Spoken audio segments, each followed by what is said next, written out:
Split champions! 3 rookies prove themselves worthy of the top 4 in the EU LCS. A double kill from Perks! This guy is a madman! He can do it! Oh, Memento! You beautiful man! Guess the Quadra gonna be a pizza for Kobe! It's time to find out who will rise. This is the EU LCS.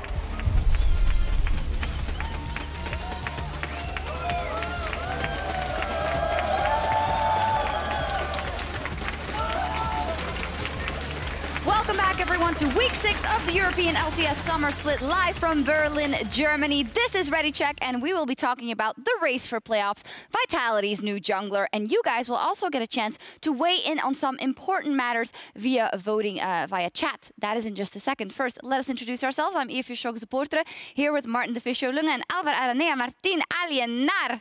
Damn, I need a cooler name. Always, always. You Man, need a cooler always. name. But we took 3 years for us to say Lunga correctly, so... That is true. And also, I don't use 2 of my last names, unlike him, who's clearly using all we are of from it. Spain. In Yeah. Spain, you have to use use both, all of it? Of You have course. pride in your name. Of course. I actually got one of mine removed. I never used it. No, but I love my mom, and my mom's surname has to be there.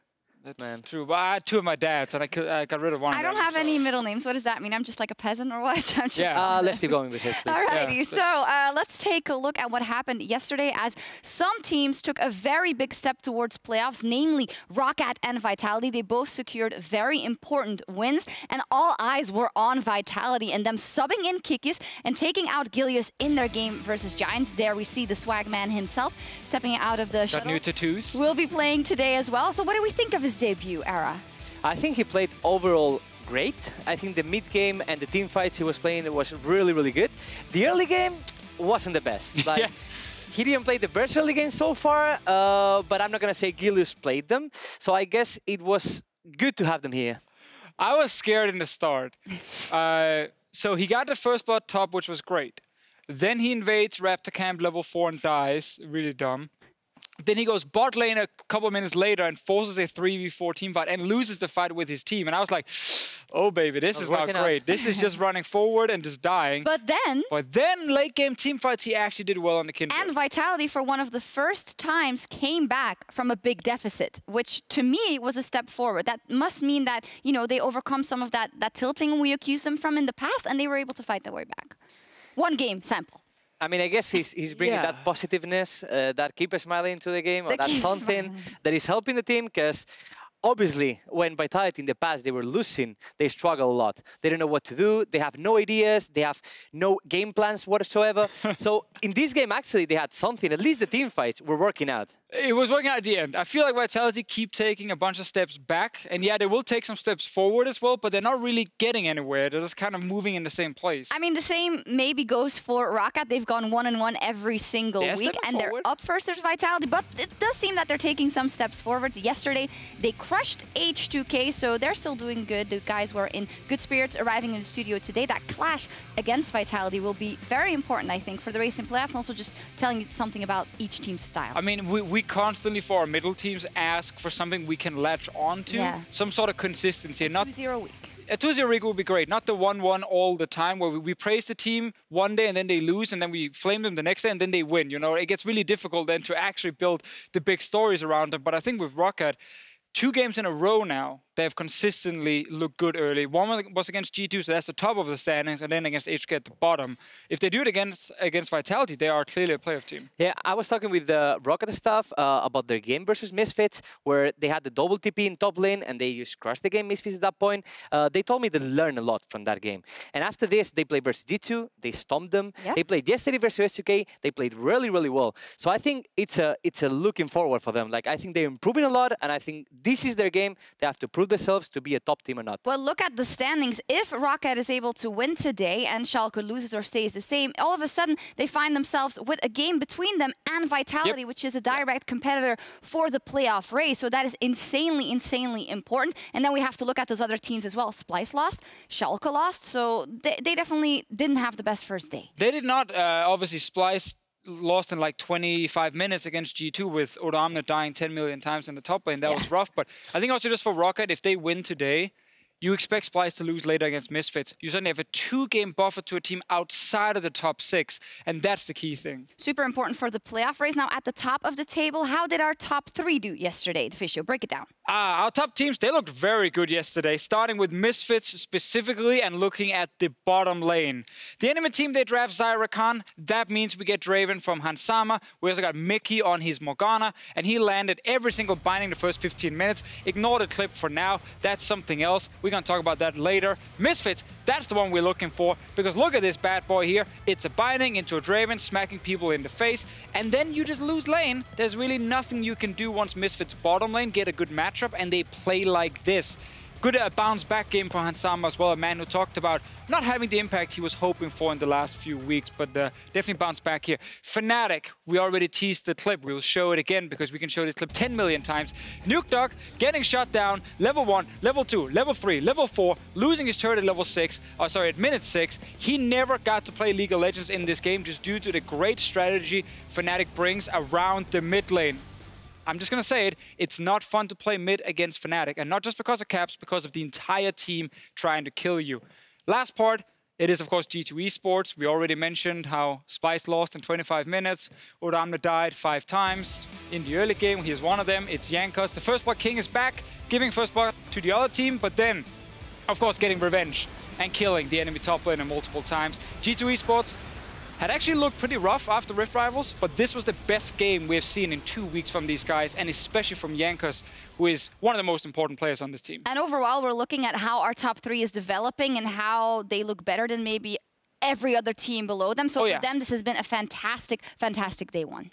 Yeah, I think that what we're pricing for them is this kind of a snowball they have, and also the early game, because we were missing this from D2 with Sjokz not doing correctly early games, but right now we have Fnatic with the level 1 plans that they always work. We have Misfits, who are overall the probably best laners, or they have the best macro into TPs and rotation early game, and then we have D2 that we were lacking this early game, and now, yesterday, Sjokz saw up how good he can perform.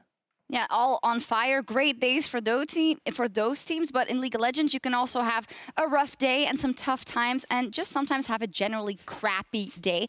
Now, we are going to discuss who on day 1 had the worst day, and you guys at home, you can join in by spamming the person's name in chat. First up, tell us, between Nukedog or Oduamne, spam it in chat, who had the worst day? Now, this is the duck. We talked about it already. All this hype, the year of the duck, and then this happens. I mean, it's just so unfair. Level 1, he was forced to flash when he saw Shen. Maybe you can argue he shouldn't have done it, but he did.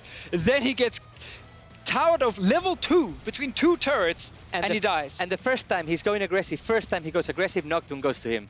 And then Oramna, who was in a draft with only passive lanes, against Talia jungle, one of the best early game junglers you can get, a Jarvan top lane, the best then, and you're obviously going to die, and you're never going to get any proper help. Let's see, it's kind of 50-50 now. I'd have to say, I mean, if you're Nukedog, like as a top laner, you're used to feeding sometimes, you know, so one game I'm still on Oramna here. I think he had the worst day, because whenever he respawned, we put the camera on him, so we could see him walk to his lane, and we were like, oh, will he get a CS maybe? He get 1 CS and he dies again, and we're like, yeah, no, this guy, it's not a fun day. Also, generally, Oduamne is not the cheeriest person. He's a very level-headed, rational guy, so he's a grumpy man. And then Nukedog, you know, for 2 weeks, like, year of the duck, it's happening, here it goes, and everyone praising Nukedog. Everyone is waiting Nukedog from Salke to carry, and he just get dove 3 times the first levels, and he lost tower minute 6. I don't think there's anything you can do, but yeah.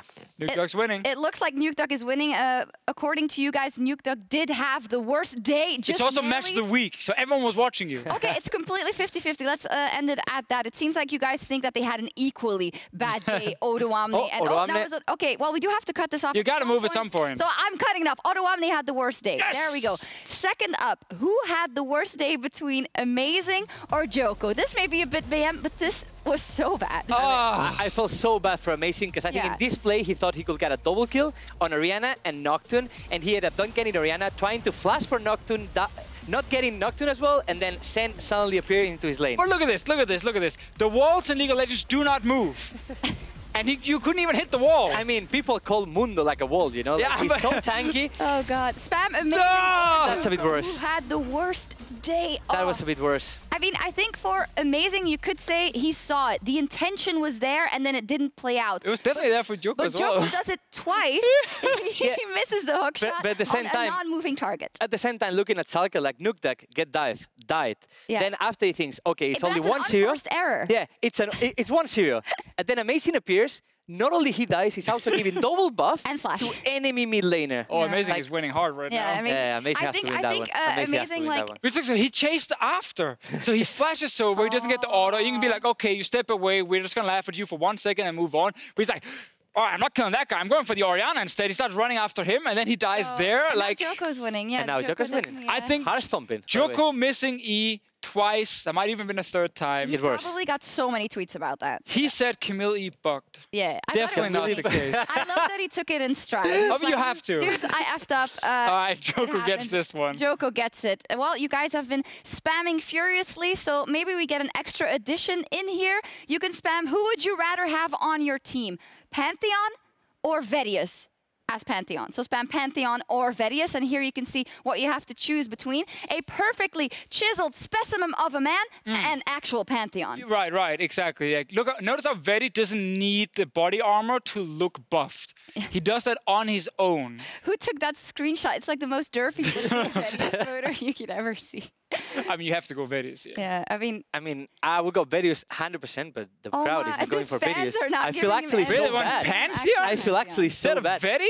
Can I use both Oh, for there we go, Vedius? there we go, There you go. Vedi, he must get this one. Look at the Yeah. shield as well. Great. Guys, His by is the way- actually intact. The other one is broken. Vedius is homesick because he's not feeling well, so we're trying to cheer him up. Come on, spam Vedius. Come on. We want to get to like Make 90% him feel Vedius. better. Let's That's do what we it. need. We need 90% Vedius. He is our esteemed colleague. We miss him very much when he's not around. Also, if you actually had to go to war, you would definitely bring Vedius with you. For sure. Why? Instead of that guy. Why? He looks scary. Like, just look at him. Vedi, like, this man is clearly already doing like a battle This cry. cheering Yeah. up Vedi is backfiring. Okay, let's cut off the votes. 85%. I mean, he did win. He did win by a large margin. So that's good. Vedi, feel better, of course. Good stuff. Pantheon, we haven't seen him. Someone we have seen a couple of times, and especially since a couple of weeks, is Jin. And Ender is going to break down exactly what is so good about the champion. Thank you, Sjokz. Two things we hadn't seen before last week were Jin and the rune Hail of Blades. And in isolation, we might not have seen either in the LCS, but together they make for a strong pairing and will be something I'm sure we'll see more of in the coming weeks. Now, to find out why Hail of Blades is the optimal rune choice on Jin, we have to take a look at his passive. Jin converts his bonus attack speed into bonus attack damage, and he also gains a burst of movement speed whenever he crits, which is also increased by his bonus attack speed. And even though Jin can't gain attack speed in the traditional sense of pumping out more auto attacks per second, his passive ensures that it is still an appealing stat to go after. And one of the best sources of windowed attack speed in the game is the newest rune, Hail of Blades. With Hail of Blades, you gain 75 to 125% bonus attack speed upon auto attacking an enemy champion for your next 3 autos. It's important to note that the attack speed buff applies on attack, meaning that you gain the bonus attack speed on your first auto that procs Hail of Blades. And this is important because Jin's first item should always be Storm Razor, which guarantees his first auto attack to be a crit. And we know that Jin's passive grants him bonus movement speed that scales with bonus attack speed whenever he crits. That means that his first auto on an enemy champion will not only proc Hail of Blades for a large chunk of extra attack speed, but it'll also proc Storm Razor to automatically crit and give him a huge burst of movement speed from both Storm Razor and his passive. So why is this so valuable on Jin? Well, it gives him a significant boost in DPS thanks to the bonus attack speed, but more importantly, lets him go supersonic in fights, which is huge for a character that has no innate source of added mobility. Kabe was the first player here in Europe to pick up this Jin build, and after seeing him destroy with it and many other players around the globe find similar success, I'm sure we'll see more Hail of Blades Jin in the coming weeks. Well, it's definitely an option. I think Jin Kabi showed us, and with this build, he's pretty strong, but you seem not as convinced after that breakdown. Well, of Jin? No, I Is think... this just your standard face? You just Yeah. unimpressed? No, that's just my Sorry. resting... Okay, never mind. I read that wrong. What I was going to say is we're constantly tracking if we're seeing more AD carries, if the meta is shifting here and there. Now, yesterday, we did see a good amount of AD carries. We saw the Ezreal coming out. We saw the Kai'Sa coming out. We saw the Draven coming out. This is Morgana. AD carry Morgana. Assists AD carries once in a while. Yeah. I mean, Hey, Mickey did play to set up the AD carries, and you need that. So if you want to pick an AD carry right now, you know, some of them can actually win lane pretty hard, especially if you are with Morgana. But is there any AD carry that can dance better than Morgana, actually? Exactly. Probably There we go. not. We did see a Kai'Sa. That's an AD carry. Now, the point I was trying to get to is that we're constantly trying to follow up how the meta is shifting. We saw a lot of AD carries yesterday, but we also saw mages. But I'd like to shift the conversation to what teams use mages and what teams use AD carries, and why do you use one or the other? I think there is a couple of teams that they are really used to the AD carry meta right now. Even teams from China, like Alt, when he was playing UCI, he was only playing mages. Like there was some even compositions where they decided to put a mage in bot lane and an AD carry, sorry, in top lane, and he was playing Vayne top lane versus Mundo. So he was never going out of his comfort picks AD carries. In Europe, we had the same with Misfits, with Hans Sama. He still so far only played AD carries. And in the other side, there are some teams that only play mages, like Fnatic with Weepo playing the bot lane and G2 with Jarvan playing the bot lane. They both are only playing mages in the bot lane, pretty much. I believe Jarvan played some AD carry? No, just mages. Just mages. Just mages. I mean, it's just like, so there's a lot of different choices you have to, you know, look towards. First of all, a lot of the mages are good at pushing in the early game. Things like Heimerdinger obviously became a thing in Europe because of that. So you pick Heimer, you can pick a roaming support with him, and you can just, the support can leave the mid lane and make things happen elsewhere, which is very useful. If you leave an AD carry alone, if it's not Israel, most of the time that guy is just, he's either going to die, he's going to get forced out because you can just kill him so quickly. Other mages like Swain and Vladimir is one item, you can just like one-shot people. And that's what people want, the quick, strong team fights, where AD carries typically take more time. But there are some exceptions, obviously, like the Draven, like the Lucian, where you can actually win lane. So it just depends comfort and also what do you need from your bot laner.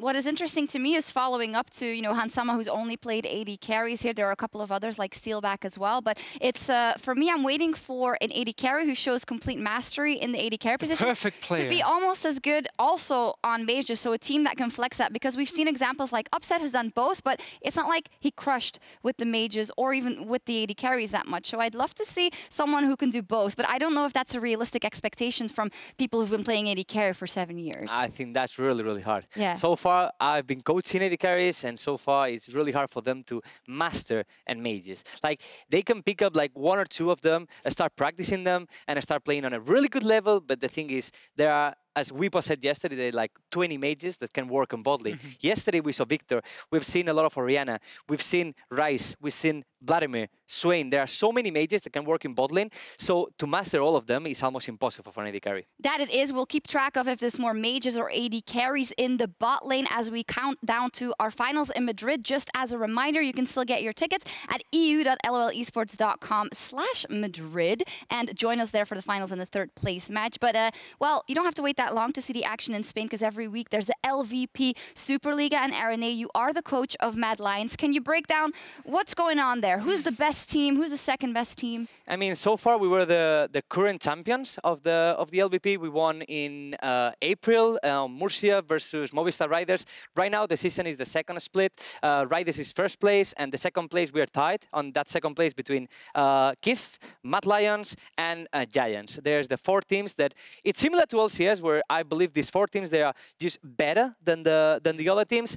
So right now also the meta is so strange that I don't believe the finals are going to be like this, because the metas keep changing. So I think for the finals we're going to have a more structured meta, and we're going to see probably who the best teams is right now. What's the overall level with the top teams? If you put those four teams in the LCS and made it a 14 league, would that work? I mean, would they actually do well? For me, it's going to be hard to talk about the other three teams. For myself, I believe if we join LCS, right now we're probably going to be in the last places, but at the same time, LCS keep training between each other every single week. So if actually we have this same training process where we can play versus LCS teams every single week, like if Fnatic, D2, we play versus some of them, versus some LCS teams, and we're having good results. But if we can have every single day the same practice, I believe Mad Lions' current level could be on the middle of the pack. I mean, like that 4th, 5th, 6th, 7th place. I mean, realistically, this is a high-level league. We also see it here. They sell out stadiums. There's a lot of people that are involved with the league, and we saw the proof in the pudding. The Vitality members that came over, right? Oh, yeah. Sjokz and Jack Troll and Attila came straight from Superliga. This was the finals of 2017, where Mad Lions fought versus Giants, the old Giants that right now is Vitality. We lost 3-2, and the crowd was around almost 4K people on Madrid. Yeah. So having that numbers for a national league is impressive. Like I believe right now the LVP, the Superliga, is the biggest national league we have in Europe. Oh, yeah. And so far it's growing really, really fast. I mean, if you are an LCS team, you are looking at the Spanish league because it is the #1 place to find talent. There are so many new young players in Europe every single year playing in that league. You also look at the LVP because I'm there. You know, like it's always a good part to look Right, at the so you Liga. learn what not to do. Look at my You're like, face. what does Mad Lions do? Let's not draft any of that. Just and then to move look on. at my face. No, I don't care about my draft. It's just what sadly I'm have saying. to look at Well, your face. Yeah. for every info, go to lvp.es/Superliga to get the info, as well as tickets for the finals in Bilbao. As you can see, it was a great atmosphere. But here we're going to focus in the road to Madrid. It's Spain all over, but that's where our EU LCS Summer Finals will be held. We're counting down game per game. Today's schedule for me is a tricky one. There's a couple of ones where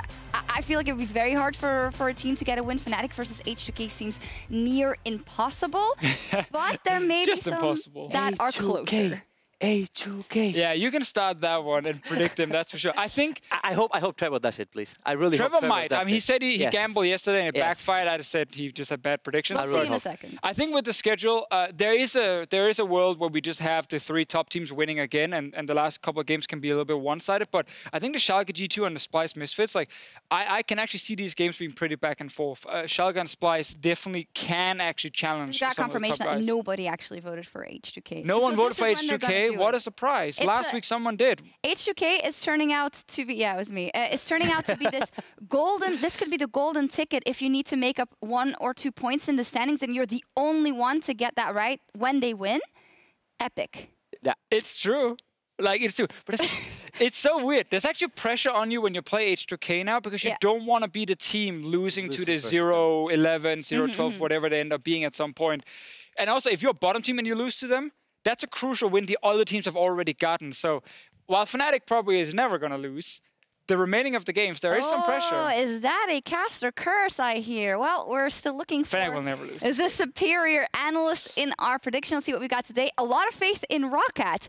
Kikis versus Memento seems to be going in favor of Memento for us. It scares me. I mean, the last 3 games from Rocket has been really good for them. Yeah.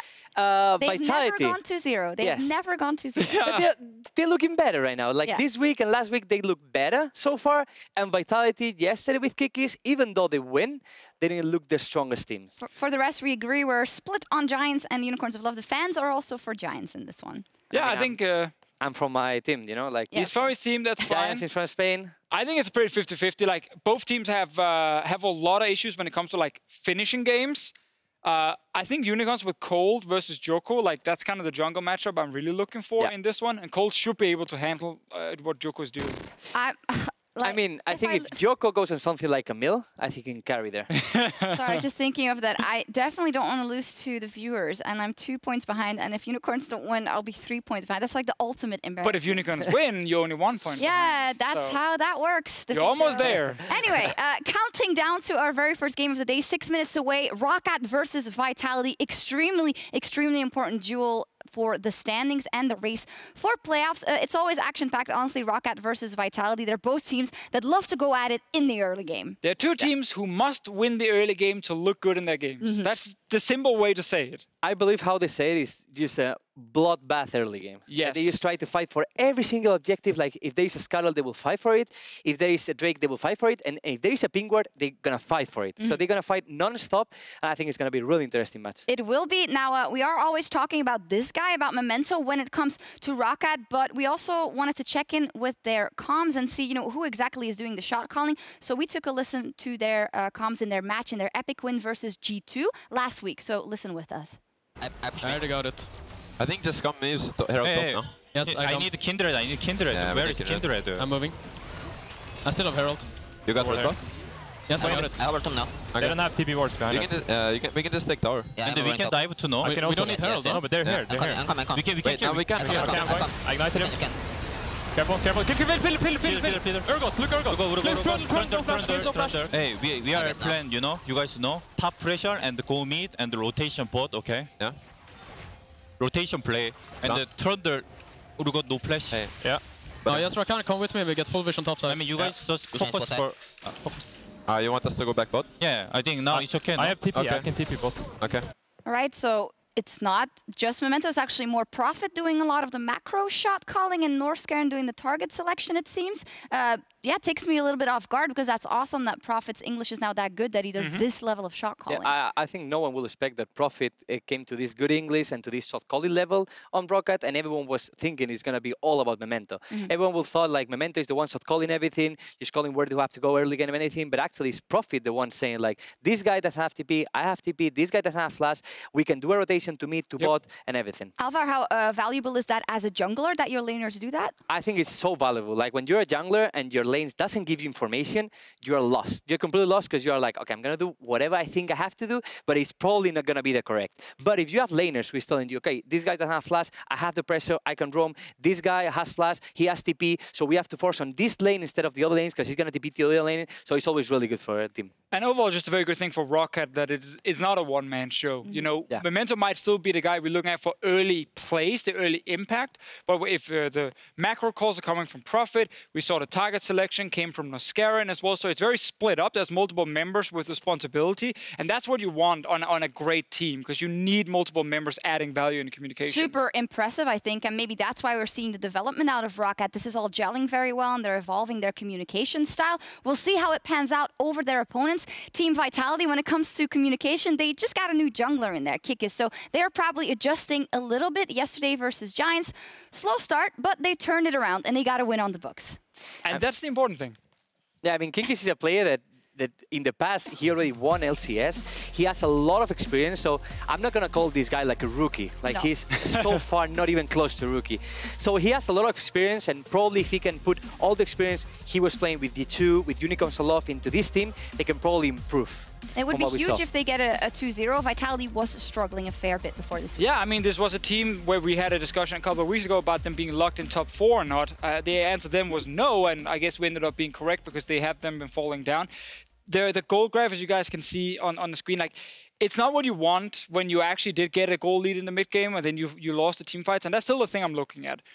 Kikis or not, team fighting, how well can they execute it? Because I think the early game can be fine for these guys. We know Kikis want to fight. He showed that already yesterday, so they should still be able to play pretty fast. They just need to be able to execute team fights. For some reason, whenever these two teams clash, they go at it in the early game, but that doesn't necessarily then mean that that team's going to win. Because of that goal graph. It just goes from the one side to the other side all the time. I mean, I'm inclined to say Rockat's going to do well, but I don't want to curse them. I just want to stress one more time, a 2-0 for them would be the first time they would put a game between them and direct competitors for playoffs. It is absolutely huge. Yeah, and also be confirmation for Vitality. I think that they are at the level of the middle of the pack teams, like the rich kid that got kicked out of the big club at the top.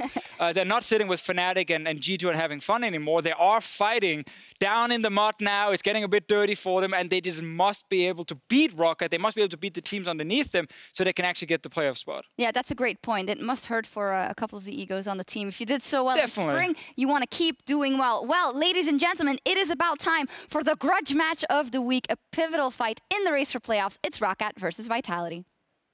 I think that loss versus Vitality, the first game, was kind of the worst feeling ever. Oh,